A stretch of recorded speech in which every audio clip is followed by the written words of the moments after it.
오늘은 프랑스 혁명에 대해서 배울 차례인데요. 미국 독립혁명과 마찬가지로 혁명의 배경, 과정, 그리고 결과와 의, 혁명의 정신을 담은 문서 순으로 볼 겁니다. 지금은 혁명의 과정에 대해서 볼 건데요. 교과서 128페이지 한번 가봅시다. 프랑스 혁명 같은 경우는 일단 굉장히 복잡합니다. 그래서 큰 흐름을 잡고 그 큰 흐름 속에서 어떠한 세부 사건이 있었는지를 파악하는 게 중요해요.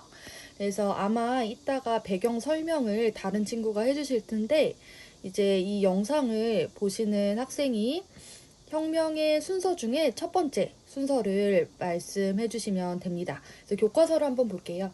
자, 루이 16세는 왕실의 사치와 미국 혁명 지원으로 어려워진 재정 문제를 해결하기 위해 삼부회를 소집하였다.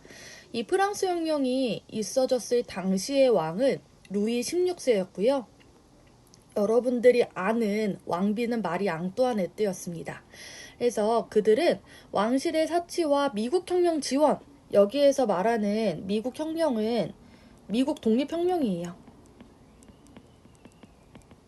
우리가 지난 시간에 미국 독립혁명 과정 배우면서 처음에는 미국의 독립군들이 본국에 밀렸지만 유럽의 여러 나라의 지원을 받아서 요크타운 전투에서 승리하고 파리 조약을 통해서 독립국이 되었다라고 말씀드렸죠. 그래서 그 당시에 미국 독립 전쟁을 지원해줬던 나라 중에 하나가 프랑스였습니다. 그러니까 당연히 전쟁에 나가니까 돈이 없어요. 나라에 돈이 없기 때문에 삼부회를 소집했습니다. 그래서 여기 삼부회 소집에 빨간색으로 네모하겠습니다. 이게 큰 1단계예요. 3부회는 무엇이냐? 3신분회예요. 여기 아래에 보시면요. 프랑스 혁명 이전에 프랑스의 인구 구성이 3개 신분으로 나뉘어져 있다는 게 보입니다. 그래서 그 와중에 1, 2신분이 기득권 세력이었고요. 제3신분은 인구의 대부분을 차지하는 사람들이었어요. 근데 따지고 보면 얘들아 1, 2, 3신분 중에서 이해관계, 그러니까 자기가 원하는 게 비슷한 거는 1, 2신분이겠죠. 이렇게. 얘네들은 기득권층이기 때문에 원하는 바가 똑같아요. 3신분만 달라요. 그래서 이거를 생각하고 이유를 읽어보겠습니다. 자, 3부에서 제3신분 대표들은 신분별 표결 방식 대신 머릿수에 따른 표결 방식을 요구하였으나 왕과 귀족이 이를 거부하였다. 이게 무슨 소린지 조금 어렵죠? 그래서 조금 풀어서 말씀을 드릴게요. 자, 루이 16세가 3부회를 소집했습니다. 그럼 안건을 뭘까요? 네, 우리가 전쟁을 지원을 해서 돈이 없으니까 이 3개의 신분 중에서 이렇게 세금을 더 많이 내라, 걷어야겠다라고 이야기를 했겠죠. 그러면은 여러분들 아까 들으셨겠지만 제1신분이랑 2신분은 세금을 내지 않아요. 오로지 제3신분만 세금을 냅니다. 그러면은 1, 2신분은 상관이 있어요, 없어요? 네, 없습니다. 3신분만 상관이 있는 거예요. 근데 당시에 이거를 투표를 통해서 결정하는데 3부회가 열렸을 때 투표 방식은 무엇이었냐면 신분별 표결 방식이었어요. 그러니까 여기를 한번 다시 내려가서 볼게요. 자, 제1신분도 의견을 하나 낼 수 있어요. 어차피 똑같겠지. 자, 제2신분도 의견을 낼 수 있어요. 신분마다 의견 하나씩 낼 수 있어. 얘도 하나씩 낼 수 있어요. 근데 얘네들은 이해관계가 똑같잖아요. 원하는 게 똑같아요. 그러면은 신분별로 투표를 했을 때는 뭐가 되겠어? 2대1이 되겠어요. 어느 신분에 불리한 거예요? 네, 3신분에 불리한 겁니다.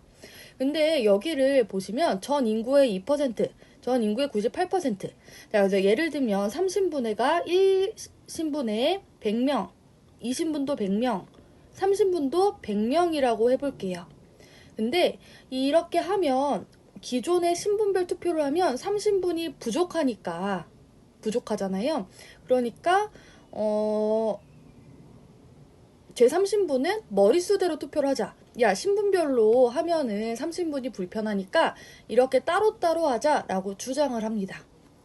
그러면 신분별 투표보다도 머릿수 투표를 했을 때 3신분의 의견이 더 들어갈 수가 있는 겁니다. 이해 가시나요? 네, 그래서 어쨌거나 그렇게 했으나 왕과 귀족이 이를 거부했습니다. 그러니까 뭐 좋을 리가 없겠죠. 자, 그래서 두 번째 사건. 그래서 3신부는 국민의회를 구성합니다. 그래서 앞으로 뭐 국민의회, 입법의회, 국민공회 막 이런 식으로 등장하는데요. 이 순서 중에 첫 번째가 국민의회예요. 자, 크게 국민의회가 있었고 국민의회가 구성이 되어 있을 때 어떤 사건이 있었느냐. 이제 우리에게 불리한 법을 개정해 주지 않을 때가 개정하기 전까지 우리는 해산하지 않을 거다라고 테니스 코트에서 이렇게 선언을 하게 됩니다. 사진이 여기 있어요. 그래서 우리가 알고 있는 테니스랑 조금 다르긴 한데요. 여기가 그 스포츠를 하는 그 경기장입니다. 여기에 3신분들이 전부 모여가지고 헌법 개정해줘. 3신분한테 불리한 헌법 개정해줘. 그렇지 않으면 해산하지 않을 거야 라고 주장합니다. 그래서 국민의회가 구성이 되어 있을 때 첫 번째 사건이 테니스 코트의 서약이에요. 그러면은 어떻게 할까? 2-1로 할까요? 네. 야, 그러면은 그래서 왕은 또 막아야 돼요. 왕이 군대를 동원해서 국민의회를 해산하려고 하자 분노한 국민들은 바스티오 감옥을 습격합니다.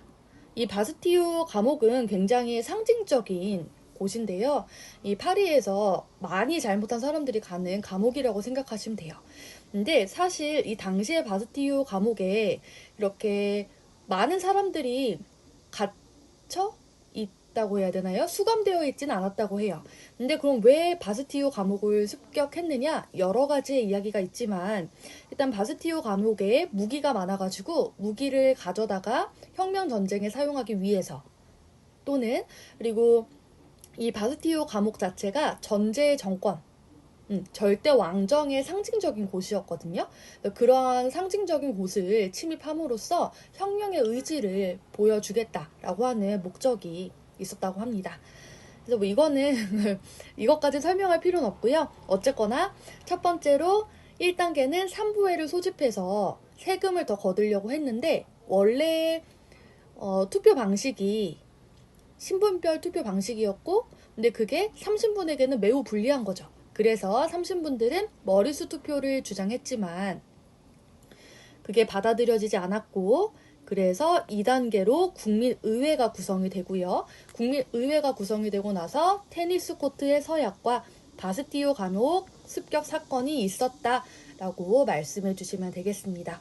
그래서 설명할 때 이 부분을 조금 설명해 주면 좋을 것 같아요. 신분별 표결 방식이랑 머릿수 따른 표결 방식이 어떤 차이가 있는지 조금 중점적으로 설명해 주시면 이해가 쉽지 않을까 생각이 듭니다.